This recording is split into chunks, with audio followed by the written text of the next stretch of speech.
Donald Trump, umuperezida wa 47 muri leta zunze ubumwe za Amerika, aje atavyorosha, aje afise mpwemu yera ikayumviye n'ijwi ry'Imana, ngo yisunze ibiriko biraba muri leta zunze ubumwe za Amerika mu bisagara vya Los Angeles na gisagara ca California.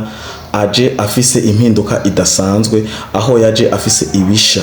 Ivyo bisha akaba Donald Trump mu masaha atarenga 2 gusa akiri ubutegetsi arahiriye imbere y'Imana n'abantu ko agiye kurongora leta zunze ubumwe za Amerika n'urukundo rwinshi n'ubuntu. Donald Trump afashe ingingo nyinshi zagiye ziratangaza abantu n'isi ubutaraririye. Donald Trump mubona imbere afise ibitabo birimo amategeko 8 mashasha y'umuruturutu, amategeko aje atavyorosha asinyiye muri Arena Capital One Washington. Hari n'ayandi menshi yasinyiye mu biro vya Maison Blanche, amwe muri ayo nayo tugiye kubasomera akurikira. Mu vyo yasinye, ikintu ca mbere yihutiye gukora, Donald Trump yakuye leta zunze ubumwe za Amerika, apana igihugu imwe canke eta imwe, yakuye leta zunze ubumwe za Amerika muri OMS. OMS, Organisation Mondiale de la Santé. Ivyo ayagiriza OMS nibi bikurikira. Yavuze ati mu majambo yiwe, OMS yaraduhemukiye, twebwe twagiye gusanga hari ibindi bihugu bivyungukiramwo kudusumbya, kuko dutanga amafaranga menshi gusumba nk'igihugu c'Ubushinwa kandi gifise amamiliyaridi y'abantu, canke ngo Canada yoyo gute ko nayo nyene itanga amafaranga make. Aca avuga ati n'ibindi vyinshi gukora ingwara tutazi mu tutabwiwe, n'ibindi vyinshi OMS ikora mu kinyegero, n'ibindi vyinshi twama twumva tukavuga ati teriosema nibihimbano nibiki. Donald Trump yiyemeje ko agiye kubishira ku mugaragaro, akongera akavuga ati leta zunze ubumwe za Amerika yarisha amadolari arenga 500,000 kugira yemererwe kwinjira mu muryango wa OMS. Ariko Ubushinwa bwo bunafise ngo abanyagihugu benshi barenga amamiliyaridi, ngo bwarishe imiliyoni 39 z'amadolari. Ngo ubwo busumbasumbane ngo hoho ni kuki? Kandi leta zunze ubumwe za Amerika yarishe nayo amamiliyoni 500 y'amadolari ikacironka inyungu nke, bisigura ko bari muri business. Nakabanga Imana ashatse kutwibira. Ibi bihugu biratudandaza, bidukorera ingwara zitwica, bikakorera amavaccine, none ubu riko biracanamwo. Iyi ni inkoni y'Imana, iyi ni inzira Imana iriko irakora igiye gucisha muri Donald Trump nisunze amategeko Trump yasinye. Hari ayo yasinye 8 kibiriraho ari muri irya Capital Arena i Washington, nandi yagiye gusinyira mu biro ari imbere y'abamenyesha makuru. Irya mbere nige ndababwiye ko yakuye leta zunze ubumwe, yayisokoye akora leta zunze ubumwe za Amerika muri OMS. Ica kabiri, yagiye gukura leta zunze ubumwe za Amerika mu masezerano y'ari ajejwe kurwanya ihindagurika ry'ikirere. Naho nyene afise vyinshi abagiriza, navyo nyene tubaza kubibasomera tubibabwire ido nido. Hanyuma iyindi dekre yasinye, yababwiye abanyamerika, kuko yasinya hari arajejwe gusoma kira gitabo yafundurura, hari arajejwe gusoma ivyo kibirimo vyagomba gusinya.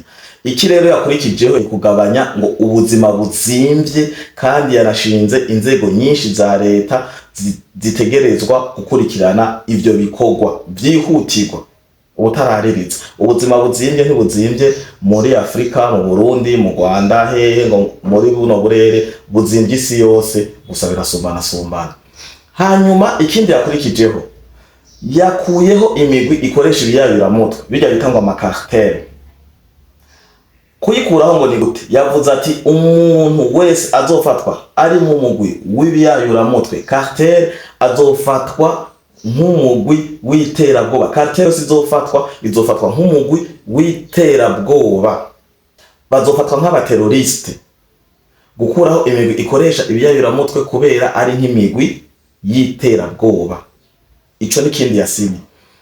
Igikurikira, yahagaritse imfashanyo mu mahanga iminsi 90. Kirere iki ibihugu byari bisanzwe bifashwa na Leta Zunze Ubumwe za Amerika. Nta impamvu ngira hari imfashanyo zagiye ziranyuruzwa canke sinzi impamvu shingiye ko cane. Hanyuma igikurikira yafashe ingingo yo kwirukana abacamanza benshi babimukira, abacamanza babimukira. Ikintu rero jewe yafashe nk'ingingo nkumva naje aho mpagaze mpemu araryohewe ari muri jewe. Yabwiye abanyamerika ati ubu Leta Zunze Ubumwe za Amerika, Leta Zunze Ubumwe za Amerika ubu zizokwemera ibitsina bibiri gusa, igitsina gabo n'igitsina gore, male et femelle, male and female. Rero iyo ngingo jewe yanjoheye cyane kuko avuga ati igitsina gabo n'igitsina gore nivyo bitsina tuzi kuvisa Imana yaremye isi n'ijuru. Ibyo by'ama transgender kuhindura ibitsina wimura igitsina cawe cy'igihugu ukagishirako ugashaho cy'igikobwa ugashaho cy'igihungu, ndavuze abantu twe ntitubazi. Umva ari nzaja ngaho umva ko iryo tegeko naho tutararisoma neza rija rigana no mu bintu bya homosexuality. Akamenyesha ko aho naboneye ko Trump yaje afise mpemu adasanzwe, amenyesha ko abakinyi baba b'umupira, baba ba basket, baba ba natation, umva abanonotsi bose ubuzi bose ko yihinduye igitsina kugira aje muri championnat iyi nini. Umva championnat y'abagabo aho uri umukobwa kwera ngo yikunda cyangwa bishoboye ugashindura igitsina ngo ucija muri championnat y'abahungu. Uri umuhungu kwera ushoboye inkino kanaka y'igikobwa kandi usanzwe nawe kumbure wigenza gikobwa ugaca wihindura igitsina ngo ugacaja ku muri ayo mahiganwa y'abakobwa. Yababwiye ati kiziririzwe nta muntu n'umwe yihinduye igitsina yagize transgenre azosubira kwemererwa kuja mu nkino na zimwe. Yongera afata iyindi ngingo avuga ko agiye kurungika bimukira baba muri Leta Zunze Ubumwe za Amerika bidaciye mu mategeko, bidaciye mu mategeko. Trump yasinye ibintu byinshi cyane, yaje n'umuvuduko udasanzwe. TikTok yari yafatiwe kugagwa na sentare nkuru y'igihugu yiyo Leta Zunze Ubumwe za Amerika. Trump yaje ayiha ayongera iminsi 75 kugira TikTok n'abajejwe gukurikirana ubuzima bw'igihugu haba sécurité nationale canke abajejwe by'ubutunzi zijya ngingo zose nivyo basaba TikTok. Bababwiye ati rondera abarongoye TikTok namwe abarongoye umutekano wa Leta Zunze Ubumwe za Amerika mwicare muyage murabe ico gukora mu minsi 75. Yakuyeho yashitsa afuta ca kintu co kugarira TikTok abanyagihugu muri Leta Zunze Ubumwe za Amerika. Akivuga uko gusa yaramashi menshi cyane muri arena, yaramashi menshi cyane. Trump yongeye aha ikigongo c'umukuru w'igihugu abari barafunzwe bagirizwa ubwicanyi bwabereye muri Capitol. Iyo Capitol nyene ni aho nyene yarari iyo muri yo arena yitwa One Capitol i Washington, hari ubwicanyi bwahabereye. Rero hariho bamwe bavyagirizwa ngira yaho yarabonye canke abacamanza muri hagufi baravuze ati aba bararenganwa, abo yabahaye ikigongwe c'umukuru w'igihugu ibyo bita grâce présidentielle.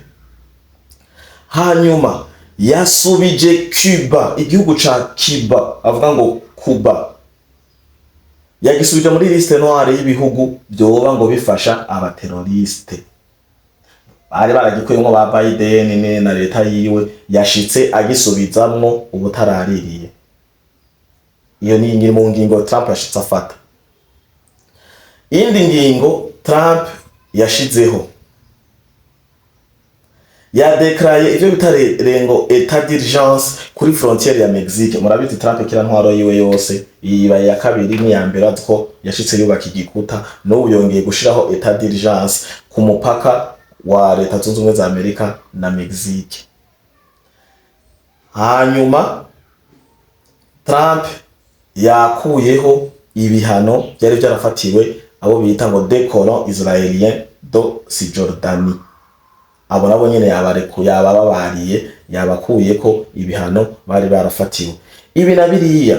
Ingingo yafashe ni nyinshi cane, ibyo dushoboye kubasomera muri uno mwanya ni ibi, ibindi turagaruka twamaze kubishira mu rurimi rw'ikirundi, kuko urana ko bakoresha ururimi rw'icongereza, tugiye kubitegura tubashire mu rurimi rw'ikirundi, tubabwira amategeko aya nariya, ibihugu bigiye kubihomberamwo, abantu bagiye kuvyungukiramwo, turabe ko amategeko yafashe hari ico agiye guhumanira abene igihugu ba Amerika hamwe n'isi nzima, kuko Trump yemerwa nk'umukuru w'igihugu w'isi, nk'umutwara isi.